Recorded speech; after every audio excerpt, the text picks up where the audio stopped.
আপনারা দেখছেন অনুসন্ধান live news channel Jamia Sheikh.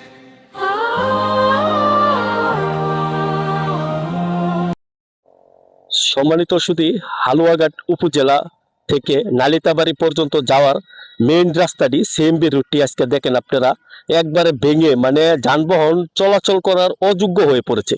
সম্মানিত দর্শকবৃন্দ, আমি আপনাদেরকে যদি আজকে এই মেইন রুটটা হালুয়াঘাট থেকে নালিতাবাড়ি যাওয়ার মেইন রুটটাই যে আমি আপনাদেরকে দেখাই, এই যে দেখেন রাস্তায় এরকম ভাঙার কারণে আজকে অনেক দুর্ঘটনার শিকার হইতেছে। অনেক অটো এমনকি মোটরসাইকেল পড়ায় অ্যাক্সিডেন্ট করে এই বাঙ্গালগুলার কারণে অনেক সময় দেখা গেল কি দেখা যায় না, পানিতে ভরা থাকে, যার কারণে মনে করেন দুর্ঘটনায় সবসময় শিকার হয় এই মোটরসাইকেল চালকরা, এমনকি অনেক অটো চালকরা অনেক সময় অটো পল্টি খায়, যার কারণে মনে করেন অনেক সমস্যা হয়। সম্মানিত দর্শকবৃন্দ, আপনারা দেখেন এটা একটা সিএমবি রুট, এই রুটটা কিন্তু আসলে একটা জরুরি দরকার। যদি জরুরি হয় তাহলে এলাকার মানুষের উপকার হবে। দর্শকবিন্দু, আপনারা দেখেন আজকে এই রাস্তাটা কার্পেটিং ডুপ্লিকেট করার কারণে এই অল্প দিনে দেখেন রাস্তাটা ভেঙে গেছে। আজকে মেন রুটটা যদি সঠিকভাবে কার্পেটিং দেওয়া হতো তাহলে মনে হয় এভাবে ভেঙে যেত না, যার কারণে কার্পেটিং এ 2 নাম্বারই করার কারণে আজকে দেখেন এই মেন রুট এই যে ডেবে গেছে, যার কারণে মনে করেন কার্পেটিং উঠে অনেক জায়গা গর্ত হয়ে গেছে। আসলে অনেক সমস্যা মানুষের চলাচল করা, আমরা যে অবস্থাটা দেখতেছি অনেক কষ্ট এই অত্র এলাকার মানুষের চলাচল করা। আসলে এটা একটা সিএমবি রুট, হালুয়াঘাট থেকে নালিতাবাড়ি পর্যন্ত সিএমবি রুটের কারণে মনে করেন আজকে মানুষ অসুবিধা। অনেক 2টা উপজেলার গাড়ি চলাচল করে, এমনকি শেরপুরের গাড়ি চলাচল করে। আপনারা রাস্তার যে পরিবেশটা আপনাদেরকে আমি আবার ক্যামেরার মাধ্যমে দেখাই। সম্মানিত দর্শকবিন্দু, এই ভাঙা রাস্তাটা যেন জরুরি মেরামত করা হয়। আসলে জানেন আপনারা এই ভাঙা রাস্তাটার কারণে আজকে অনেক অসুবিধা মানুষের, যার জন্য এই যে আমরা একটু কথা কই ভাইয়ের সাথে, একটু কথা বলি আমি যে যারা অটো চালক আছে তাদের সাথে। আসলে তারা অনেক কষ্ট করে এই রাস্তাটা লইয়া। আসসালামু আলাইকুম ভাই। ওয়ালাইকুম সালাম। ভাই কিরকম মনে করেন আপনারা রাস্তাটার জন্য?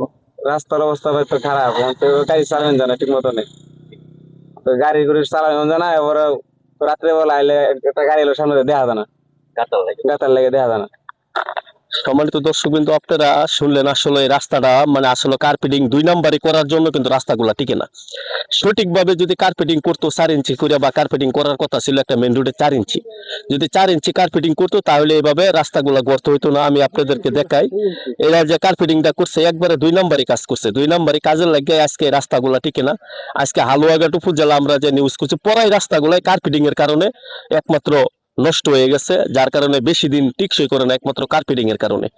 তাই আমরা এমপি মহোদয়কে বলবো, আপনার নির্দেশে আপনার নিজের ব্যক্তিগত মনে করে যদি কাজগুলা করেন সঠিক কার্পেটিং দিয়া, তাহলে রাস্তাগুলা টিকসই করবে, না হলে টিকসই করবে না। ধন্যবাদ সকলকে। আস্তে আস্তে আইগেন।